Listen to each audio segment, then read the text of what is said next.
Momen haru seorang pengantin wanita datangi ayahnya di penjara, minta doa dan restu. Tengah beredar video yang memperlihatkan momen haru saat seorang pengantin wanita mendatangi kantor polisi untuk menemui sang ayah yang dipenjara viral di media sosial. Berdasarkan informasi yang dihimpun, peristiwa tersebut terjadi di Kabupaten Luwu Utara, Sulawesi Selatan. Video tersebut viral usai salah satunya diunggah oleh akun Instagram @unikinvoid yang sebelumnya diketahui diunggah akun TikTok @ik_igawahyuni19. Dalam video tersebut, tampak sang pengantin wanita yang masih mengenakan gaun lengkap dengan riasan berjalan perlahan memasuki ruang tahanan. Di sana, sang ayah sudah menunggu di balik jeruji besi dengan ekspresi haru.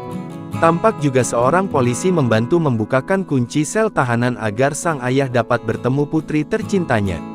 Nampak sang ayah sangat bahagia melihat putrinya yang kini telah siap memulai kehidupan baru bersama pasangannya.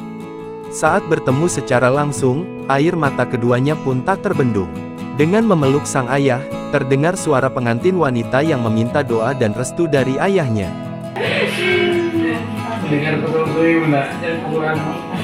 Sontak saja, unggahan tersebut pun mengundang berbagai komentar warganet. Tak sedikit warganet yang berkomentar haru dan menahan tangis menyaksikan momen tersebut. Download Tribun X sekarang, menghadirkan lokal menjadi Indonesia.